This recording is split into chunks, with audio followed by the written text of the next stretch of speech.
Halo teman-teman, untuk kalian para pelajar hingga pekerja, banyak aktivitas yang kalian lakukan dari pagi hingga sore hari atau bahkan dari pagi hingga malam hari. Tapi pernah gak sih teman-teman merasa belum puas dengan apa yang sudah teman-teman lakukan? Atau mungkin kalian sudah merasa cukup tidur nih dan paginya masih merasa sangat capek. Nah, mungkin saja nih teman-teman berada pada toxic productivity. Menurut Dr. Julie Smith, seorang psikolog klinis dari Hampshire, Inggris, toxic productivity adalah sebuah obsesi untuk mengembangkan diri dan merasa selalu bersalah jika tidak bisa melakukan banyak hal. Sehingga ketika kalian sedang istirahat nih, atau istilahnya me time, kalian selalu menyalahkan diri kalian sendiri karena menghabiskan waktu yang seharusnya bisa digunakan untuk menyelesaikan pekerjaan lainnya. Kalian akan terus merasa bersalah jika tidak melakukan apapun. Hal ini juga sejalan dengan pendapat seorang ahli, Erika Fernz, seorang psikolog asal London yang mendefinisikan toxic productivity sebagai suatu tindakan dengan tujuan untuk mendapatkan sebuah kepuasan dari pencapaian diri kita. Tetapi sebenarnya diri kita sudah tidak mampu. Dari definisi tersebutlah kita bisa mendapatkan makna yang kuat dari toxic productivity, yaitu karena unsur kepuasan pribadi dan paksaan dari diri sendiri. Lalu, apakah kalian pernah melihat orang terdekat kalian mengalami toxic productivity? Atau justru teman-teman sendiri nih yang mengalaminya? Eits, jangan biasakan untuk mendiagnosa diri sendiri ya teman-teman. Mari kita dengarkan secara lebih detail penjelasan toxic productivity dari dosen Universitas Negeri Malang, Ibu Iman. Kata workaholic atau sudah familiar dengan kata workaholic, toxic productivity ini sangat erat kaitannya dengan workaholic, juga dengan hustle culture. Nah, apa itu gitu kan? Hustle culture itu budaya yang meyakini bahwa aspek yang terpenting dalam hidup itu adalah bekerja keras. Jadi orang yang benar-benar punya prinsip dalam hidupnya bahwa dia sukses itu karena bekerja keras. Jadi waktunya benar-benar dipakai untuk yang dia istilahkan bekerja keras gitu. Nah, kalau workaholic ini istilah yang diberikan kepada seseorang yang suka bekerja melebihi batas waktu sehingga aspek kehidupan lainnya terbengkalai.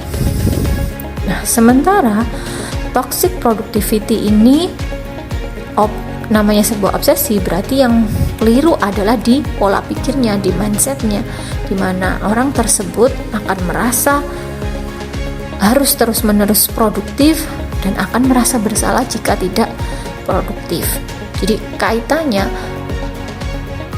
orang yang mengalami toxic productivity biasanya dia juga punya prinsip hustle culture dan dia termasuk orang yang workaholic seperti itu. Dan ini pun terjadi ya, bukan hanya pada orang-orang yang sudah bekerja, tapi pada mahasiswa ya, terutama di masa pandemi di mana sistem pembelajaran berubah dari awalnya luring, perkuliahan itu hanya disampaikan saat berada di kelas gitu ya. Tapi ternyata tiba-tiba sistem pembelajaran harus berubah dengan daring, di mana bisa belajar kapanpun, tugas ya diminta dikirim kapanpun, seringkali dosen seperti itu. Akhirnya kesannya mahasiswa akan sibuk, selain berkuliah juga sibuk organisasi yang pada akhirnya dilakukan secara daring, sibuk 24 jam dalam 7 hari selalu digunakan untuk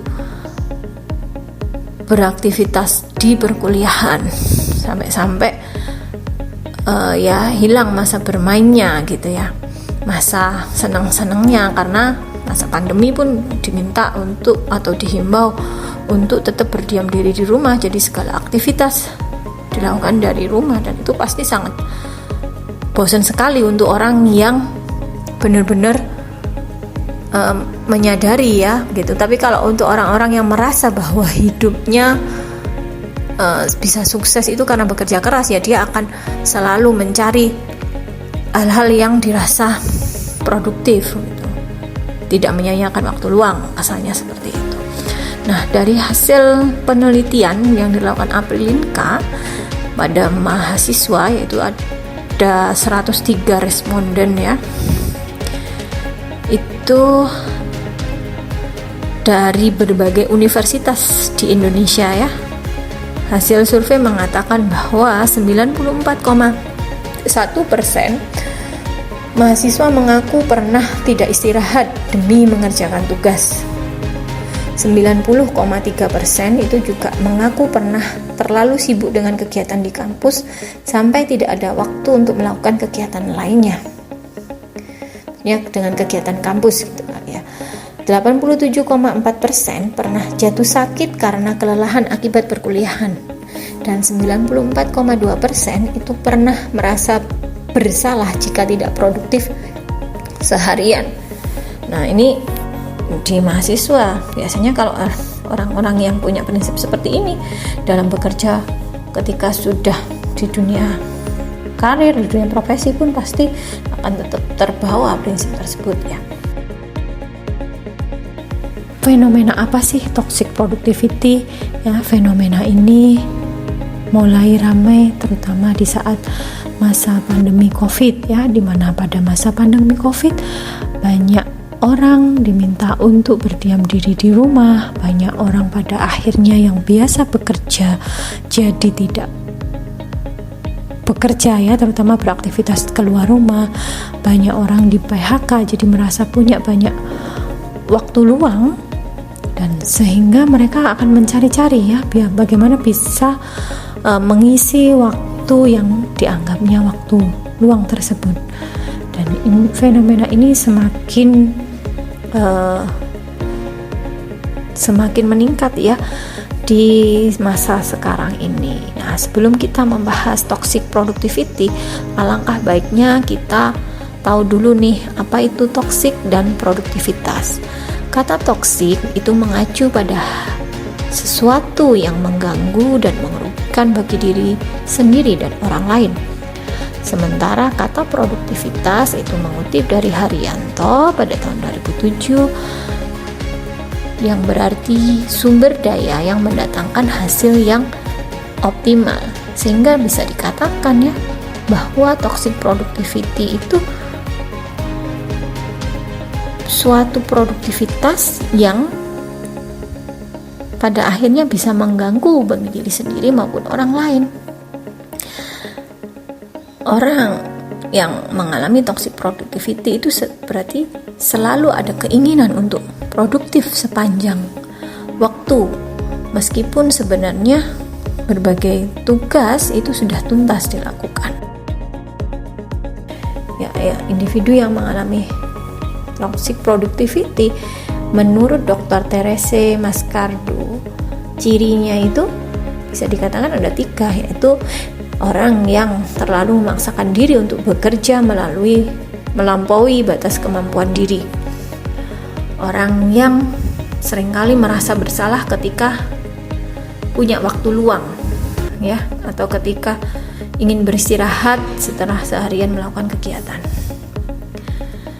Dan yang ketiga itu orang yang seringkali atau memang punya ekspektasi yang terlalu tinggi pada diri sendiri sehingga akhirnya tidak realistis. Nah, itu ciri individu yang dikatakan mengalami toxic productivity. Bahkan ada yang mengatakan bahwa karakteristik individu yang mengalami toxic productivity ini karena sering merasa bersalah, memaksakan diri ya, punya ekspektasi yang tinggi. Orang tersebut juga akan sering menuntut diri sendiri ya untuk melakukan kerja lebih banyak, meskipun sebenarnya hal yang dilakukan itu tidak begitu berarti gitu. Dan dia akan sering merasa kelelahan baik secara fisik maupun psikologis.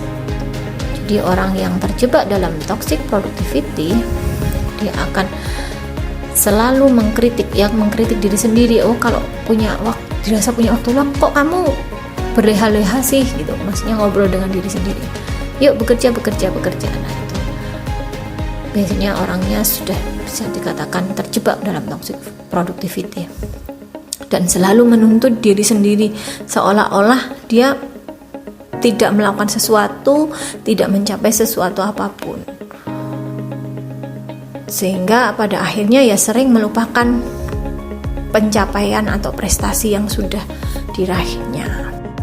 Nah, itu tadi guys, gambaran dan penjelasan terkait toxic productivity. Jadi dapat kita simpulkan nih, kalau toxic productivity itu adalah suatu sikap obsesi untuk selalu produktif yang merugikan, baik bagi diri sendiri maupun orang lain. Biasanya orang yang terjebak toxic productivity akan memiliki ciri tertentu, seperti terlalu memaksakan diri untuk produktif, selalu merasa bersalah ketika memiliki waktu luang, dan cenderung mempunyai ekspektasi tinggi yang tidak realistis. Tentunya itu mengakibatkan stres, burnout, dan sulit berinteraksi dengan sosial. Untuk itu, kita perlu menyadari guys, dan juga mengatasi serta membatasi diri terhadap sikap toxic productivity, layaknya yang telah dijelaskan oleh Ibu Ima tadi. Sebelum kita pamit undur diri guys, we have a quote for you. Bukan suatu hal yang egois ketika kita memilih mencintai diri sendiri, menjaga diri sendiri, dan menjadikan kebahagiaan sebagai prioritas. Mandi Hell. Thank you so much for your kind attention and cheerio guys.